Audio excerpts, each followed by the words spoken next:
Hello, I'm Erika and I'm going to comment about the two upcoming MMORPGs, The Elder Scrolls Online and Everquest Next. Both MMOs have been made new or first time video revelations. For Everquest Next, we had the spectacular first video preview, and also some new video material has surfaced for the Elder Scrolls. So I'm starting with Elder Scrolls. We know about Elder Scrolls a little bit more already than about EverQuest Next. I think both the Elder Scrolls and EverQuest Next are the biggest undertakings to create AAA MMOs and probably trying to be the next big thing, the thing to replace World of Warcraft, for which we have, I don't know, been waiting for years now. A lot of people have by now given up hope that there would ever be an MMO that would have the same success as World of Warcraft. And in my very personal opinion, that's quite a justified point of view, because simply said, World of Warcraft just appeared at a very unique period in MMORPG time when there were considerably less MMOs, and that is just something I think is cannot be repeated just so, because we have much more MMORPGs today than we had ever before, and in such a competitive, quick market, I personally think it is just impossible to really copy the success of World of Warcraft ever. But that said, it's not the point that one of the next MMORPGs can still be a big hit and have, I don't know, 1, 2, or 3 or 4 million subscribers, or even players if it's not a subscribing MMOs. And I personally think that both the Elder Scrolls and, as far as we know about EverQuest Next, have pretty good chances for big hits.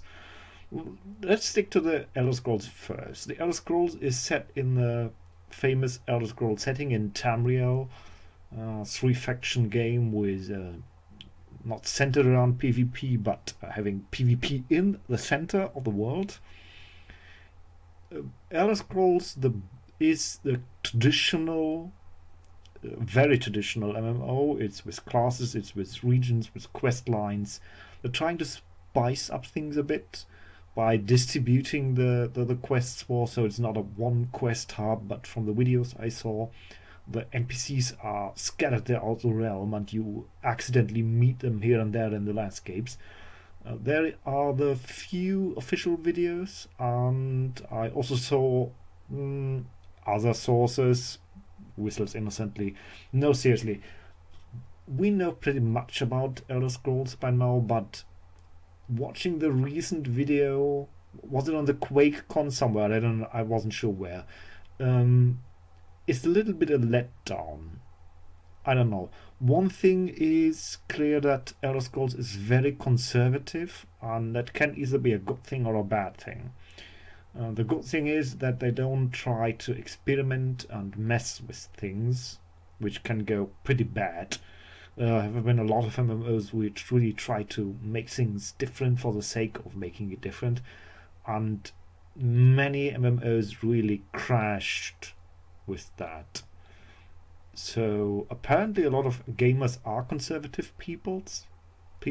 I felt that gamers are very traditional, or a lot of people are. We always have this rallying cry for innovation. That's something that, especially in the game industry, is very often. But the reality is, whenever a game company really innovates something, it has a lot of critique and flaming and trolling against it. So apparently, it seems there are a lot of people who want their games as they have always known them. Go inside your search for your feelings and try to be honest with yourself if you really want innovation.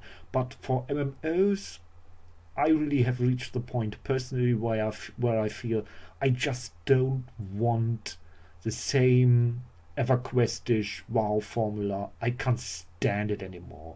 It really has, at least speaking for myself, reached the end of the line what I can't see. I don't call this even a WoW clone, World of Warcraft clone, because this gameplay really goes back to EverQuest 2, and Warcraft just refined what was there. Brought some things that were convenient, like the quest giveaways, question marks over the head. If you remember the release time of World of Warcraft, after they released MMO with question marks or symbols over the heads of quest givers, before that you had to just walk through the entire world, talk to all NPCs to just find someone to give you a quest. Even EverQuest 2, if I remember correctly, launched that way. And when World of Warcraft brought that to MMOs, all the MMOs adapted to that. And I think these are convenience standards which we will not leave behind. That's not the point. But this going from quest hub to quest hub, working down quests in always the same staying world, I think that is for me really the bottom line of what I can't and don't want to see. This the gnolls, the goblins, the wolves, the bears, any sort of mob that you could kill, you kill them, and right behind you, before you were even finished with one mob, everything is back behind you. This really dominant feeling that a MMO world is not changing. That is something I'm really tired of, and World of Warcraft has tried to tackle that issue with their phasing, and it was a very divided echo about the phasing to this very day. Some people really like it as a sort of permanent impact. Other people really hate it because they feel it separates them from fellow gamers. Intellectually, I can understand that people criticize it, but to be honest, I prefer the phasing over having no impact at all. I understand it's not an ideal solution, but the reality is that a lot of people play together already alone, and other things separate you from playing as well. If you have, I don't know, 5 level at once because, I don't know, your buddy was on a holiday for a week and you played along, and he had 5 or 6 levels to catch up, there is also a gap. So everything you do puts a gap between you and someone else. I don't see the difference such a big difference anymore, than putting a visual barrier between it. If you accomplished something in these five levels, your buddy has to catch up anyway. So what's the difference between not phasing and seeing you and having to catch up where he sees you, or having to catch up and going through a story and then ending up in the same phase? Every progress is putting a barrier between you and your friends, and the only way to eliminate this difficulty, this problem, would be to eliminate all progress. So for me, the critique against phasing is something I really just don't get. But putting that aside, this was one way to try to make progress. Another approach which we have seen in games like Guild Wars was temporary progress. You see those events which always circle, but it just doesn't last very long. I remember when Guild Wars 2 was announced, I was under the impression that the change that you make through those event circles would last longer, that it would last a few weeks or at least a few hours or days. But the reality is that the events, even in Guild Wars 2, are just very short. So after, I don't know, 2 minutes, 5 minutes, it depends on the event cycle, I suppose, everything starts anew. And this is what Elder Scrolls Online is the same. So you have some change through, I don't know, some quests which are finished, and they said to have some sort of phasing or something like. But so far as I have seen, heard, it is just the same old formula. And that problem isn't really solved, that you have not some impact. So on the other point, just watching Elder Scrolls videos, I'm sorry, I don't find the world so appealing. I mean, it's a realistic approach which I prefer compared to Everquest Next. The cartoony is not so much my cup of tea, but it is so many brown and greys. Maybe it's bad luck because most of the videos I've seen were in Morrowind or Skyrim, and I don't know. I want to see the desert worlds or forests or something else. Maybe they really should show other areas of the Elder Scrolls to contrast this. But the view, the line, how distant you can watch was not very high. It's all foggy in the distance, and as I said, a lot of brown and greys, and nothing really to write home about. And if I combine this to the same old formula, I'm really sure that the Elder Scrolls will be a very cool MMO, but really, it gave me the feeling, or it will probably, may probably give me the feeling that it's an MMO like I've played, I don't know, dozens already.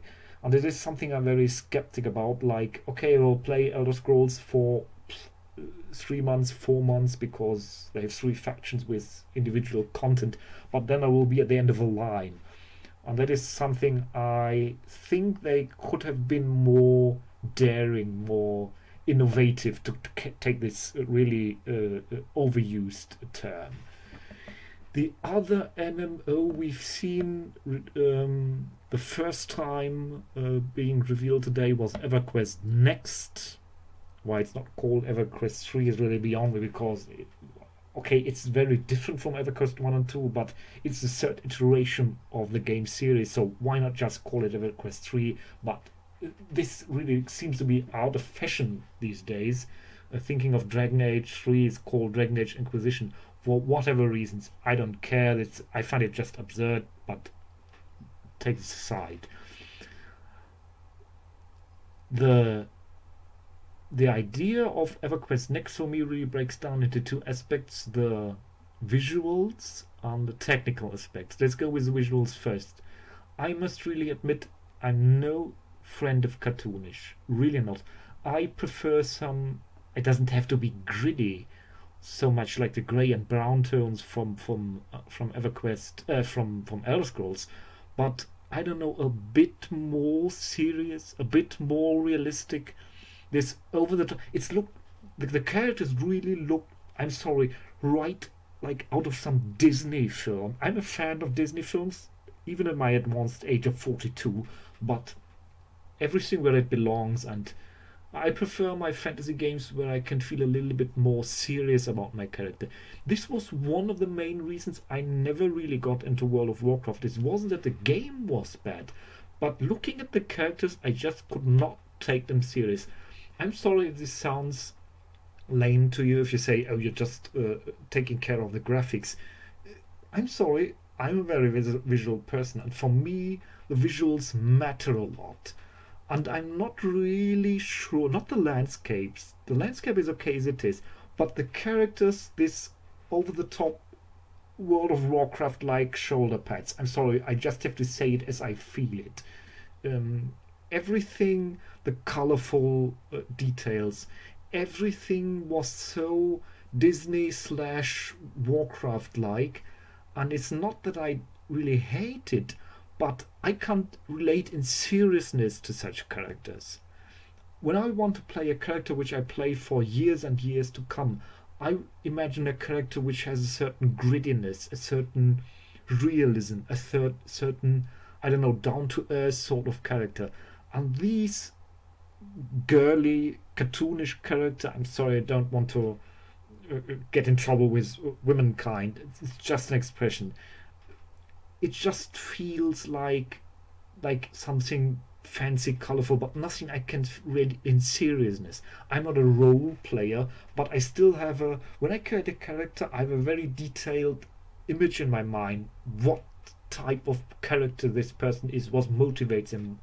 Not so much in detail what backstory he has, but I have a very detailed. I don't create random characters. I need a character where I can have in my mind some imagination. What person is this? And I must take this character serious. And these characters, as I saw them, I couldn't take them serious. I'm sorry. This lion-like Karen looked absolutely absurd. And okay, it's difficult to judge with a human woman. I want to see the human male. There was one screen showing them, and I'm sorry, I can't relate to these characters. That's the main thing. The landscape is not so much a difficulty, but the characters was, at least for me. And going to the technicality, it's very difficult to say because we know so little. So I take out 2 points which are really difficult to, which can be 50-50 good or bad. The one is the destructibility. I think that's really revolutionary. Taking voxel graphics is very daring. And I totally respect that. Absolutely. It can go entirely wrong and bad. Maybe there are so many griefers and trolls, not the race trolls, the trolling kind of people, who absolutely love to destroy the gameplay for others, destroying the landscapes when they're trying to quest, when they're trying to cross a bridge, whatever. I don't know if that will be the case. It's of course a big danger because I personally think most people are good. Most, whether you take gamers or people per se, I think most people are good, but those, I don't know, 5% assholes that are everywhere are enough to ruin it for the 95% of the rest. Or heck, 1% would be enough. We all know this to be true, and especially in games where you're to a degree dependent on other people. And that is my really big fear, that people will ruin it to others by permanently demolishing the environment. And I fear that SOE will have to go back on the announcement and either really reduce the amount of things that can be destroyed, or make it so quick that after, I don't know, 10 seconds or a minute, everything is back to normal, which kind of would be lame. So I can't imagine, especially when you take places and times where really a lot of people are fighting. When a game is newly released, when new content comes, when events are going on, whatever the case, that there are places and times where a lot of people are fighting and questing in the same place. And if all of these people are just normally fighting, I can't imagine the destruction this can cause. The entire landscape could be totally in a ruined, wreck state all the freaking time, and how this could be handled, I just can't imagine this. I have a really difficult time. As much as I love it, it can be absolutely, totally go wrong. And the other thing is, they said that they are not placing orcs. They took the example of orcs, if you've seen the preview video. And they just release orcs into the world. I remember very, very well the game Dark and Light. This was the first MMO which, as I remember, had the idea of migrating mobs. And they had a very similar statement before we were able to play Dark and Light. And they said, yeah, when people are overhunting mobs in certain areas, they will migrate somewhere else. And the big difficulty in Dark and Light was you get the quest, I don't know, hunt 10, I don't know, rats, whatever. And you had no clue where they were. And I know when I read about the migrating mobs in Dark and Light for the first time, I was absolutely ecstatic and full of joy about this idea. And when I saw it in reality, I felt it was absolutely horrible. And which taught me, among other things, that to be very careful about your own enthusiasm, because a lot of ideas which sound very great on paper, when you hear them, can be absolutely horrible when they are manifested, even when they are manifested as ideally as they should have been. And that's a little bit the trick here. I really hope they can do this, because even in Guild Wars 2, I'm absolutely tired of the always the same remaining world. Really, I want a world which changes, which has impact. And I really hope these big cycle events, I don't remember how they call them exactly, these big cycle events, there will be lots, there will be many of them. And not just one or two fig leaf events, but big, containing the entire world. I really hope they can pull this off, because I'm entirely dead of static worlds. And of course, one of the big question marks in my mind was, hey, wait a second, what about all the elements people usually connect with Sandbox? Like housing, like player cities. We know that in an entirely divided game, there is the possibility to create your own world, which is really an absolutely cool thing. I plan to do just that. But what about the real world? What about, I mean, the EverQuest Next world? Can we place houses? Can we build player cities? Can we, I don't know, is there full crafting or something like that? Are there professions which are non-combat professions? I think of stuff like image designers, entertainers, and so forth from Star Wars Galaxies. Anything that usually is connected to sandbox. I know that the game is a sandbox in the sense that it is made by partially by player content, and we can make our own world. But that is not what people think of a sandbox game, or previously thought of a sandbox game. And when SOE announced that EverQuest Next would be the biggest sandbox game, uh, that was what I suppose everyone was expecting. So they haven't said that it wasn't there, but they haven't said that it is there. And that doesn't bode so well, in my personal opinion, that it will be there. Or simply said, I expect that it will not be there. Because what reason could there possibly be to have a big announcement about the details of EverQuest Next and then not speak about housing, not speak about player cities? I mean, at least mention them. That would be the big chance to at least mention it is there, that it is not mentioned.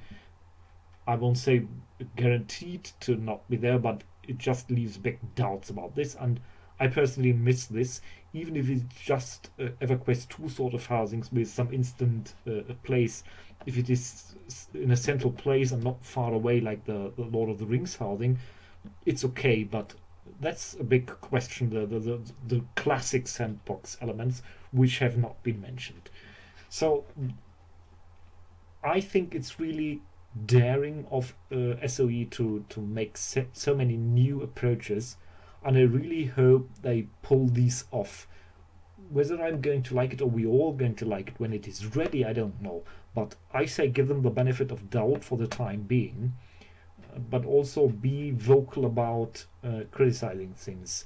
John Smedley have said that from the day now, from now on, he wants all here the opinion of the fans and the followers, and I just say take him by his word and give him just that. Be honest, be serious, don't be over the top, but be critical, and but not overly critical. And I'm excited about the months to come in the development of EverQuest Next, and also Elder Scrolls Online. We will see where these two big franchises are going to take us, MMO gamers. Well, let me hear what you think about the two games, your opinion, and I hope you